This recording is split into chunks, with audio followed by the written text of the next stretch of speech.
Hey free to play gang, welcome back to another video. So before we get into this video pertaining Embla in Apep, right, there is something that I want to cover that is also very important because I hear that a lot of you guys are like super excited about getting her, and based on what I have found out and based on what I've tested as well, here are some of my opinions about the pros and cons about being at R0 versus being at R2. So now do take note that let's take a look at her R2 once again, right, so that we know what exactly we are talking about here. Okay, so holy shit, she looks super good by the way. Okay, so her R2 effect, when you auto detonate, so let's say you have max stacks on one enemy or you kill the enemy, right? You are going to land an AoE attack onto all the other enemies, which is 150% of the caster's attack, which is herself. So it's just 150%, it's not a full stack AoE detonation. So there is gonna be an AoE damage factor here, but it is not going to be based on her full stacks. But of course, this also means that without R2, you are not going to have that AoE damage. But how does that change for her kit? So let's find out. So from my recent tests, here are some of the R0 pros. Okay, so number one, she will be really good in PvP and especially against the tanky comps, not the squishies, okay? Especially against the tanky comps, because you would most likely be able to land quite a few attacks and most likely trigger an 8-stack explosion, and that is what you need to take out one of the enemies. But what about when you're up against some squishy enemies in Point War? I'll talk about that in her cons. And of course, in the tanky PvP meta right now, there are a lot of cleansers, so there is a lot of Jinyu Yao, which she is an insane counter against right now. Now, another pro at being at R0 is that she is really good against bosses or just enemies with high HP in general. So content like Temporal Tower, content like Infinity Tower, Calamity Island, Apep, Chronos, she will thrive really well in these areas. So at R0, I think the last pro would be that she is really sufficient for generic content. So as long as you're up against a boss type enemy, except for Dislyte Lens of course, or maybe in the tanky PvP, right? So that's where she shines the most. And as such, she is actually viable at R0. It's just that R2 pushes her a little bit more. So let me explain. So now we have to talk about her R0 cons, which is why R2 comes in effect. So her cons being at R0 is that number one, it is very hard for you to utilize Corrupted Seed for damage on enemies if you kill them too quickly. So from my test, right, there are many times where I just kill the enemy too quickly before the debuff even popped. And what happens is it doesn't really do anything apart from just deploying more debuffs across to other enemies, right? That's what it really does. But then again, then what's the point? If you are not going to use that for DPS, then frankly, what's the point? Isn't that her role? So with that, she would be weak against squishies in PvP. So if you're up against speed cleave comps, and if you somehow outspeed them, don't expect Embla to be landing some massive AoE damage or anything like that. That's not going to happen. And of course in PvP, because she's at R0, she would be immediately useless against heights because there is no AoE damage factor in her kit, and she's not even able to land that debuff, the Corrupted Seed debuff on heights as well. So that is a major con in my opinion. Now, let's move on to her R2 pros and cons. So we can start off with the cons, okay? Essentially, R2 con is just that she needs to be at R2. It's a heavy investment. But R2 pros, so now she becomes useful against heights because yes, you still cannot land debuff on heights, but you can definitely land AoE attacks. And with that, it is also possible for you to deal with the heights. And of course, on top of that, she will be great in PvP for just generic stuff. So she's really good against tanks, she's really good against squishies as well, because when she takes out a squishy, she will then actually do AoE damage, which is really nice. And on top of that, at R2, she is also great in all PvE content save for the Dislyte Lens. So she becomes a lot more powerful just because she can deal AoE damage whenever she takes out one of the enemies with Corrupted Seed. Now let's move on to her overall pros and cons, because these are not necessarily linked to her R0 or her R2. So let's start off with her overall pros. So she's a really strong burst or tempo damage dealer. So by bursting, it's really just her third skill or her second skill. Those do a ton of damage. And of course, if you're able to stack 8 times, then yes, that's a lot of damage as well. But it's more of like tempo DPS when you're talking about her Corrupted Seed debuff. Because if you're able to lap the enemies or if you're able to stack more of the Corrupted Seed effects, that's where your DPS comes from. And that's actually very powerful as well. Next overall pro is that she has a really tremendous synergy with Tricky, Gabrielle, Jiangman, and even Alice as well. Because if Alice triggers her to use her normal attack, she's going to trigger more of the Corrupted Seed as well. She's also a really good DPS for both the early and end game players, because for early game, she's really good against Ritual Miracles, and for end game, obviously she's really good, right? And because of how wind type tanks are the meta right now, she is also a really good counter against this specific archetype. Now let's move on to the rest of her cons, which is something that I think a lot of people also overlook. Number one, so if her S3 is on cooldown, do expect her to be wasting a couple of turns because she's not going to be able to land her Corrupted Seed debuff on her second skill, and she would then have to use it before moving on to her first skill to start landing debuffs that way. And also, this is going to sound a little bit counterintuitive, but your debuffing pace will actually be greatly affected and is not very good for her because she has to keep relying on her first skill in order to consistently land more debuffs. Because the rest of her skills, maybe her third skill, right, but that has a long cooldown of 4 turns, the rest of her skills are not necessarily going to be able to push more Corrupted Seed stacks or even just more fresh Corrupted Seed debuffs. So in the same vein, new Corrupted Seed debuffs are actually really hard to amass because you can only single target all the time. So you're only going to be able to land single stacks unless you kill one of the enemies with a Corrupted Seed effect, and then that actually passes on the Corrupted Seed debuff to 2 other enemies. And of course, needless to say, she is useless against immunity, and I think this is a bug, but she do not land Corrupted Seed when she kills with her third skill, which means she's not going to nuke. She's also not going to land more of the Corrupted Seed debuffs on other enemies, which I really do hope is a bug because her third skill kind of hits way too hard, and there's a really good chance that that skill is going to snipe something. Alright, so with that all out of the way, those were the pros and cons of R0 and R2 and just her overall pros and cons as well. Now when the update actually drops, I would like to showcase her at R2 before you guys start summoning so that you guys have a better idea of whether or not you want to summon her based on what you're observing from my showcase, for example, because I will definitely be doing some R2 showcases and I'll try to push it out as soon as possible so that you guys don't have to wait for too long. Okay, but anyway, with all of this out of the way, let's move on with today's content.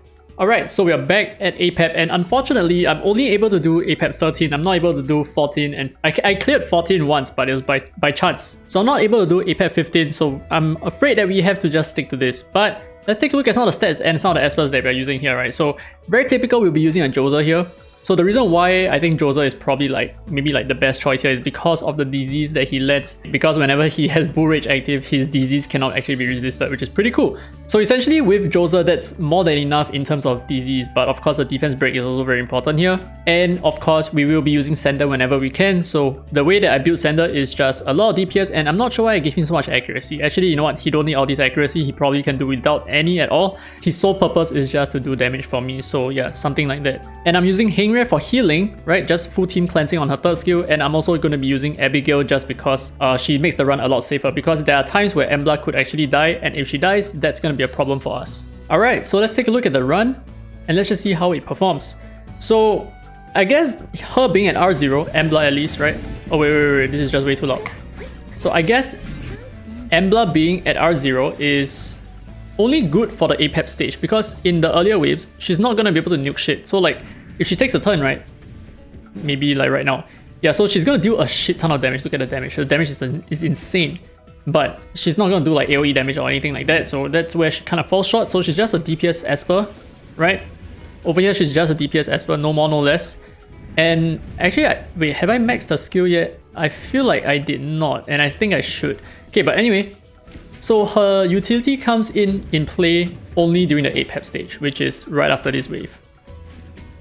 And okay, so a couple of things to take note of is, yes, when you do land the debuff on the boss, right, the Corrupted Seed debuff, which, can we see it here? Hopefully she has it on her turn right now.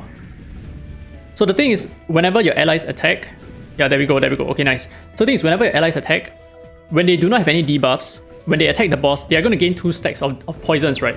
But they will instantly cleanse one of the debuffs because of the passive that she has, which is this Corrupted Seed here, right? So essentially, the way it works is your team gets poisoned first, and then the dispel, or rather the cleansing, happens afterwards. And why that is so important is because you don't need to move first. You can your crap, or rather Embla can move first, and it's also fine, right? Sorry, my brain is not working. Okay, so Embla can move first, land the debuff first, it is still fine. You're not wasting any debuffs, right? So you don't need your team to be debuffed at the start before her cleansing becomes useful. It's useful at the start. And of course, another thing that I didn't have the time to talk about because we cleared this too fast is that whenever any of your allies attack the boss or attack anyone with that debuff, they actually have a 50% chance of landing diseased, which is pretty helpful in Apep. But the thing is, if you're going to be using Joser anyway, then what's the point, right? Because Joser is going to be the best at landing disease. He has a 100% proc rate. So the disease factor in her kit is not such a big deal. It's not the main selling point. And in terms of her defense break capabilities, it's not 100% as well. So let's take a look at what her proc chance is. I think it's about 6. Oh, I didn't even max skill her. Okay, it's 60% at level 1, but 80% at max level, which is still not good enough. I feel like it should have been 100%. So you know what? I'm just going to go ahead and max skill her, and I do feel like this might screw up my runs because she's not going to use her third skill at the start of wave 3, right? Okay, so I went ahead to max out her skills, so I have both her second and third skills max. I only have her first skill at like 1 left, which I'm not going to use, of course. Okay, so maybe after this run, let's take a look at the damage chart, right? Let's see how much damage she is actually doing, because it is actually quite an insane amount. So as I've been talking, I haven't actually been paying attention to the run itself, and I do feel like her damage output is actually insane. It's just that I completely missed out on it. I mean, I have seen what her damage looks like. I've seen the charts as well. But I want to pay attention to the 8 stack explosion, right? How much damage is she actually doing? And I also want to see whether is our run screwed, because the turn order is completely wonky now that her cooldowns are a little bit reduced, right? But of course, this allows her to use her third skill a little bit more efficiently, which is better, I guess, in the long haul when she takes multiple turns. So let's see whether she has her third skill on wave 3. Come on, come on. Nice speed down. No disease. Holy shit. Okay, we did have our third skill, but we just didn't learn our defense break, which is fine. Okay, the defense break, I kind of expect it to miss anyway. So I'm only relying on Joseph for the defense break at this point. Like 80%, not good enough. And no disease as well. Holy shit. We are screwed. Okay, here comes the... Wait, no. No corruptor seed. Wait, hold on. Did we pop it? Yeah, we popped it, right? Crap, I didn't pay attention to the damage that we did. Uh-oh. So yeah, the cleansing does help. Ah, shit. The cleansing does help a lot. Like whenever you're attacking the boss and the boss has corrupted seed, right? So the cleansing does help, because right now, instead of the boss landing 2 poison stacks on your team, the boss is now only landing 1 poison stack. So it's pretty helpful in trying to ensure that your run is a little bit safer, but do take note that because Embla multi-hits, she would actually get a multiple of the number of debuffs. So she might get like 4 stacks, right, on her second or third skill. She might get 4 poison stacks immediately, which if is wrongly timed, that could result in some really nasty damage against yourself. Alright, so let's take a look at her DPS even though she died. Okay, so even though she died, her DPS is okay, pretty close to standard, but in most cases, right, when she survives, her damage is actually a lot higher than this. So let's just do one more run.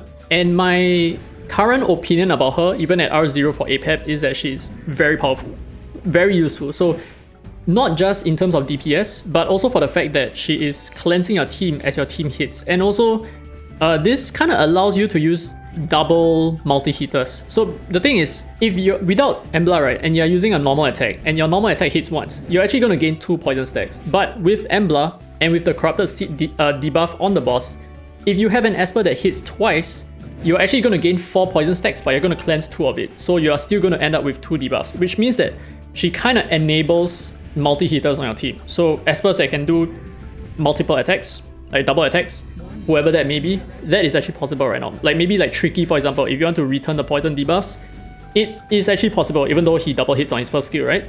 Yeah, something like that. Oh, nice. Very nice. Very nice. Great start.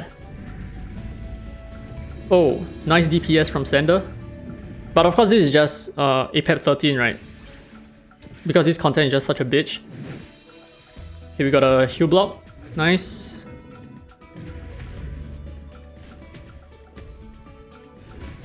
Oh my god! Wow!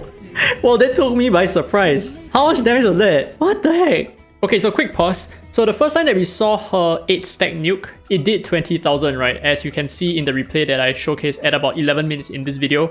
Right now, we actually did a lot more than 20,000. In fact, we did 70,000. And the reason why I feel like this is the case is perhaps her debuff actually deals more damage onto enemies with defense breaks. So that skill actually checks for defense breaks as well. And with that, obviously, attack buff as well. So this is definitely something important to take note of. I feel like her defense break on her third skill actually matters a lot, because the sole purpose of it is to land the defense break so that her debuff explodes for more damage, which in my opinion is incredibly OP. I can't wait to see the replay again. I was pretty sure that Apep had like 50% HP, right? And he just popped. What the hell?